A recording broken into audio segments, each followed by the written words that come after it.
నేను ఎర్రోల శ్రీనివాస్ గారు మా మున్సిపల్ చైర్మన్ గారు వచ్చి ఆ కుటుంబ సభ్యుల్ని కలిసినప్పుడు వాళ్ళ మాటలు వింటుంటే నిజంగా కళ్ళల్లో నీళ్లు తిరుగుతా ఉన్నాయి. ఈరోజు వేణుగోపాల్ రెడ్డి ఆత్మహత్య ఒక రకంగా చెప్పాలంటే ఇది కాంగ్రెస్ ప్రభుత్వం యొక్క హత్య. వాళ్ళ వైఫ్ చెప్తా ఉంది పాపం, ఎక్కడ ఏ బ్యాంకుకు వెళ్లి అప్పు పెట్టినా నువ్వు బిల్డరు నీకు అప్పు ఇవ్వమన్నారట. ఒకప్పుడు బిల్డర్ అంటే లైన్లు కట్టి క్యూలు కట్టి అప్పులు ఇచ్చిన బ్యాంకులు 14 నెలల కాంగ్రెస్ ప్రభుత్వ పరిపాలన పుణ్యమాని బిల్డర్ అంటే అప్పు పుట్టని పరిస్థితి వచ్చింది. భార్య పేరు మీద లోన్ ట్రై చేశారట పాపం. కో అప్లికెంట్ గా భర్త పేరుంటే నీ భర్త బిల్డరు నీకు లోన్ ఇయ్యము అన్నారట. ఈ 13 నెలల కాంగ్రెస్ పాలనలో ఒక్క అపార్ట్మెంట్ కూడా అమ్ముడుపోక, బ్యాంకులకు పోతే అప్పు రాక, ఇంకా దిక్కుతోచని పరిస్థితుల్లో పాపం ఆత్మస్థైర్యం కోల్పోయి వేణుగోపాల్ రెడ్డి ఆత్మహత్య చేసుకున్నాడు. నిజంగా యువ బిల్డర్, ఇప్పుడిప్పుడే పైకి వస్తా ఉన్నాడు. 39 సంవత్సరాల వయసు. పాపం 5 సంవత్సరాల చిన్న పాప, పసిపాప ఉంది ఆయనకు.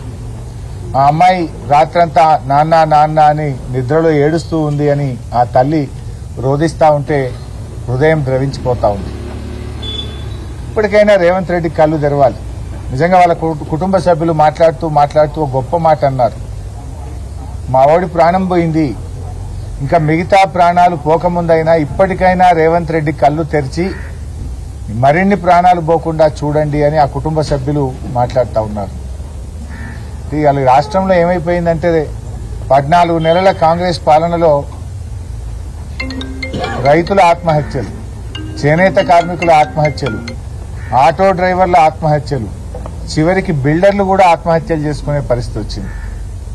10 ఏళ్ల బీఆర్ఎస్ పాలనలో నిర్మాణ రంగానికి మన రాష్ట్రం, మన హైదరాబాద్ స్వర్గధామంగా ఉండే. రియల్ ఎస్టేట్ రంగం అద్భుతంగా 10 ఏళ్లు వృద్ధిలో నడిచింది. లక్షలాది మంది దాని మీద బ్రతికారు. కానీ కాంగ్రెస్ పాలనలో అనాలోచిత నిర్ణయాలు.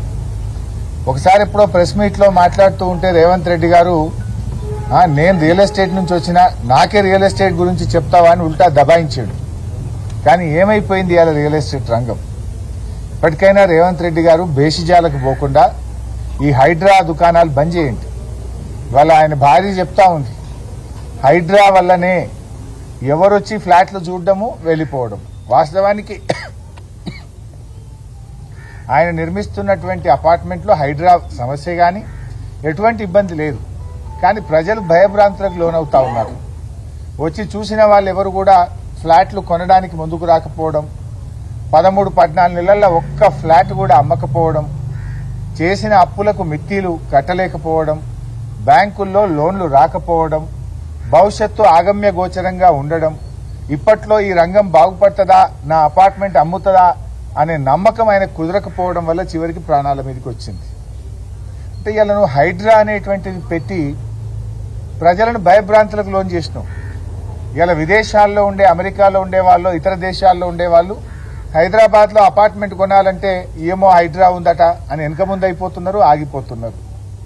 ఉత్తర భారతదేశం నుంచి వచ్చే వాళ్ళు, గ్రామీణ ప్రాంతం నుంచి, పల్లెల నుంచి ఎవరైనా హైదరాబాద్ లో అపార్ట్మెంట్ కొనుక్కుందాం అనుకున్న వాళ్ళు ఏమో హైదరాబాద్ లని ఊలగొడుతుండట, అంతా హైడ్రా నడుస్తుందట అనే భయంతో ఇతర రాష్ట్రాల వాళ్ళు గాని జిల్లాల వాళ్ళు కూడా హైదరాబాద్ లో పెట్టుబడులు పెట్టడానికి భయపడే పరిస్థితి వచ్చింది. ఇవాళ వేణుగోపాల్ రెడ్డి లాగా మరో చిన్న బిల్డర్లు పాపం కష్టపడి అప్పులు తెచ్చి 10 మందికి ఉపాధి కల్పిస్తూ తమ కాళ్ల మీద తాము నిలబడుతున్నారు. ప్రభుత్వాన్ని ఒక రూపాయి అప్పడగలే, ప్రభుత్వాన్ని ఏమి గ్రాంట్ అడగలే, వాళ్ళు బతుకుతూ 10 మందిని బతికిస్తా ఉన్నారు. ఇవాళ అటువంటి వాళ్లకు ప్రాణం మీద తెచ్చినావు నువ్వు అన్ని తప్పుడు నిర్ణయాలు. రాగానే హైడ్రా అంటివి, పర్మిషన్లున్న ఇల్లు కూడా కూలగొట్టినావు కదా. తర్వాత హైకోర్టు మొట్టికాయలు వేసినాక, చేతులు గాలినాక ఆకులు పట్టుకున్నట్టు లేలే ఇప్పుడు పర్మిషన్లు ఉన్నాయి కూలగొట్ట అంటివి. కొట్టిన వాళ్ళ సంగతి ఏంది? ఇంకా కూడా రోజు టీవీ పెడితే ఆడ ఇల్లు కూలగొడుతుండ్రు, ఈడ ఇల్లు కూలగొడుతుండ్రు అంటే ఒక నెగటివ్ ఇమేజ్ ఇస్తా ఉన్నావు. దాంతో ఏమైపోయిందంటే ఆ పాజిటివ్ ఎన్విరాన్మెంటే రాష్ట్రంలో రాకుండా పోయింది. అటు మూసీలో పోతివి, పేదల ఇల్లు కూలగొట్టే ప్రయత్నం చేస్తుంది. రాగానే మెట్రో రైలు రద్దంటివి, ఫార్మాసిటీ రద్దంటివి, 10 గంటలకే హైదరాబాద్ లో దుకాన్లు బంద్ చేయమంటివి. అన్ని ఆగమాగం నిర్ణయాలు, అనాలోచితమైన నిర్ణయాలు. దీని ద్వారా ఇలా ఆ పాజిటివిటీ అనేది రాష్ట్రంలో లోపించింది. ఇలా మార్కెట్ మొత్తం కూడా ఆగమైపోయింది.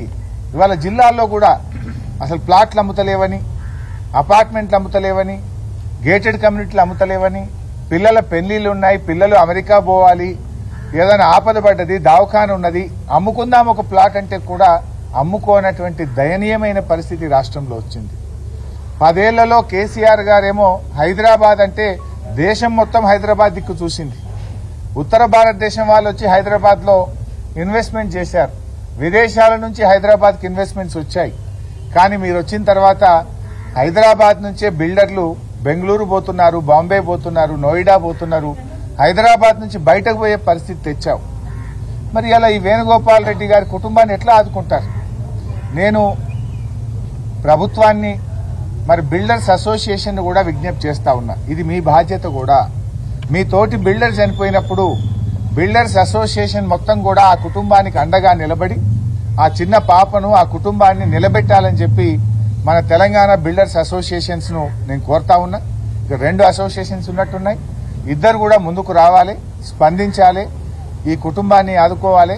మరే బిల్డర్ కూడా ఇటువంటి పరిస్థితి రాకుండా అందరూ కలిసి ఈ సమస్యల్ని పరిష్కరించుకోవాల్సిన అవసరం ఉంది.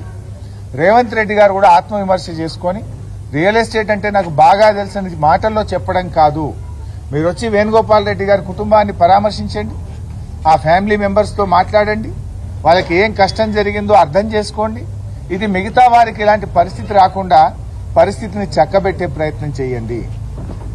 చిన్న చిన్న బిల్డర్లు ఉంటారు. బిల్డర్లు అంటే బడా బడా బిల్డర్లే కాదు, there are small people. Venugopal Reddy వాళ్ళు చాలా చిన్న వాళ్ళు ఉంటారు. అలాంటి వాళ్ళతో మీరు మాట్లాడండి. బిల్డర్స్ అనగానే పెద్ద పెద్ద కోటీశ్వర్లను పట్టుకొని ఆ 10 మందితో మాట్లాడితే అది బిల్డర్ల సమస్యలు కావు. చాలా మంది కూడా రెక్కాడితే డొక్కాడే వాళ్ళు స్వయం ఉపాధితో వాళ్ళ కాళ్ళ మీద వాళ్ళు నిలబడుతూ చిన్న చిన్న అపార్ట్మెంట్లో చిన్న చిన్న ఇండ్లు కడుతూ అమ్మే వాళ్ళు ఉంటారు. ఇలా వాళ్ళ పరిస్థితి దయనీయంగా ఉంది. ఆలోచించండి వాళ్ళ గురించి. హెచ్ఎండిఏలో అనుమతులు ఎందుకు ఆలస్యం అవుతున్నాయి? జీహెచ్ఎంసీలో అనుమతులు ఎందుకు ఆలస్యం అవుతున్నాయి? అధికారుల వేధింపులు ఎందుకు పెరుగుతా ఉన్నాయి? పర్మిషన్లకు లంచాల పేరు ఇటా వేధింపులు ఎందుకు ఎక్కువైతా ఉన్నాయి? యూసీలు రావాలంటే సంవత్సరాల తరబడి ఎందుకు వెయిట్ చేయాల్సి వస్తా ఉంది? మరి ఎందుకు ఈ పరిస్థితుల్లో ఇలాంటి పరిస్థితి వచ్చిందో? మీరే మున్సిపల్ మంత్రిగా ఉన్నారు, మీరే ముఖ్యమంత్రిగా ఉన్నారు. ఇప్పటికైనా చొరవ చూపండి. అధికారం ఎవరికి శాశ్వతం కాదు, రాజకీయాలు అంతకంటే కాదు. ప్రజలు ముఖ్యం, ప్రజల ప్రాణాలు ముఖ్యం.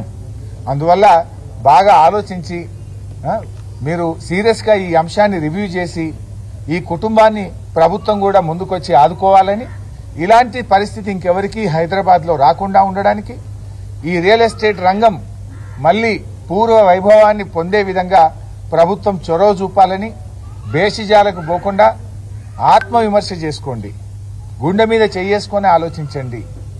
నిజంగా ఆయన భార్య, వాళ్ళ చెల్లెళ్ళు, వాళ్ళ తండ్రి గారు, వాళ్ళ మామగారు వాళ్ళందరి మాటలు వింటే ఆయన గత 3-4 నెలల నుంచి ఎంత క్షోభ అనుభవించాడు. చాలా నిజాయితీ పరుడని, చనిపోవడానికి కొద్ది గంటల ముందు ఆయనకున్న ఎల్ఐసిలో కట్టిన డబ్బు 18 లక్షలు తెచ్చి ఎవరెవరికి అప్పులు కట్టాలనో ఆ ఎల్ఐసి రద్దు చేసుకొని లైఫ్ ఇన్సూరెన్స్ ను ఆ 18 లక్షలు తెచ్చి కూడా అప్పుల వాళ్ళకి కడుతూ చనిపోయాడు. అంటే ఆయన ఎంత నిజాయితీ పరుడో ఆలోచించండి. చివరికి ఆ కుటుంబానికి ఎల్ఐసి కూడా లేదు, బీమా కూడా లేదు, ఆ కుటుంబాన్ని ఆదుకునే పరిస్థితి కూడా లేదు. అంటే ఆయన ఒక నిజాయితీ పరుడు, ఆత్మగౌరవం కలిగిన వాడు కనుక ఇంకా 10 మందిలో అవమానం పాలు కాకూడదు, 10 మందిలో నా గౌరవం పోతే తట్టుకోలేక చివరికి అప్పుల వాళ్లకు ఎల్ఐసి రద్దు చేసి అప్పులు కట్టి ఆత్మహత్య చేసుకున్నాడు. ఆత్మహత్య పరిష్కారం కాదు. నిజానికి 5 సంవత్సరాల పాప ఉంది. ఎవరు కూడా ఆత్మహత్యలు చేసుకోకూడదు. ఆత్మహత్యలు పరిష్కారాన్ని ఇవ్వవు. నిజానికి నీ కుటుంబ సభ్యులను ఇంకా బాధ పెడతాయి. ఎవరైనా ధైర్యంగా ఎదుర్కోవాలి. దురదృష్టం ఏంటంటే ఈ ప్రభుత్వం 13 నెలల్లో మారకపోతుందా అని చూశాడు. రోజు రోజుకు పరిస్థితి దిగజారుతా ఉంది.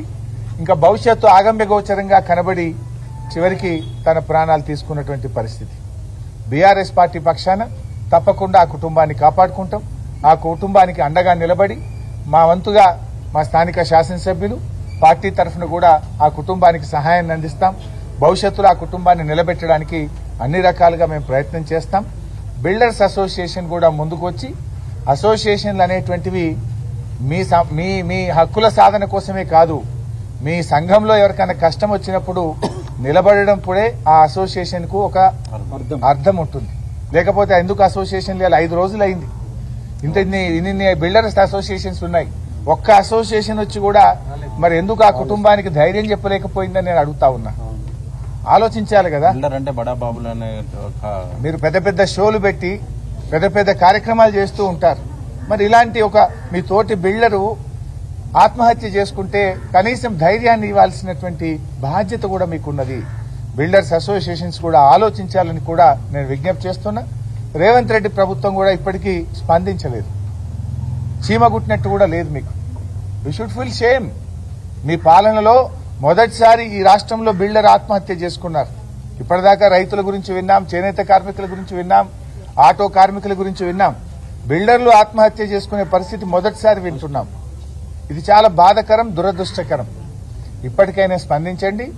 ఈ పరిస్థితి రాష్ట్రంలో ఇంకెవరికి రాకుండా ఉండడానికి పరిస్థితిని చక్కదిద్దాలని, ఆత్మవిమర్శ చేసుకోవాలని ప్రభుత్వాన్ని మేము కోరుతా ఉన్నాం. త్వరలో జరిగే శాసనసభ సమావేశాల్లో కూడా ఈ ప్రభుత్వానికి బీఆర్ఎస్ పార్టీ పక్షాన ఈ క్షేత్రస్థాయిలో ఉన్నటువంటి స్థితి మీద, బిల్డర్ల సమస్యల మీద శాసనసభలో కూడా చర్చ పెట్టి ప్రభుత్వం కళ్లు తెరిపించే ప్రయత్నం కూడా చేస్తాం. ఈ కుటుంబాన్ని తప్పకుండా మేము మా శాయశక్తులు ఆ కుటుంబానికి సహాయ సహకారాలు కూడా అందిస్తాం. ఆ కుటుంబాన్ని ఆదుకుంటాం. మరే బిల్డర్ కూడా దయచేసి ఇలాంటి దానికి ఒడిగట్టకూడదని ధైర్యంగా ఎదుర్కొనండి. నిజంగా ఏదైనా ఇబ్బంది ఉంటే ప్రభుత్వం దృష్టికి తీసుకుపోండి. ప్రభుత్వం స్పందించకపోతే మీకు బీఆర్ఎస్ పార్టీ ఆఫీస్ ఉంది. మాది జనతా బజార్ అనే పేరుంది బీఆర్ఎస్ పార్టీ ఆఫీస్కు. ఎవరికన్నా అంత కష్టం వస్తే బీఆర్ఎస్ పార్టీ ఆఫీస్కు రండి, మీ సమస్యను మా దృష్టికి తీసుకురండి. మేము ప్రభుత్వం దృష్టికి తీసుకుపోతాం. మీకు తగినంత సహాయం చేయడానికి మా శాయశక్తుల కృషి చేస్తాం. Thank you.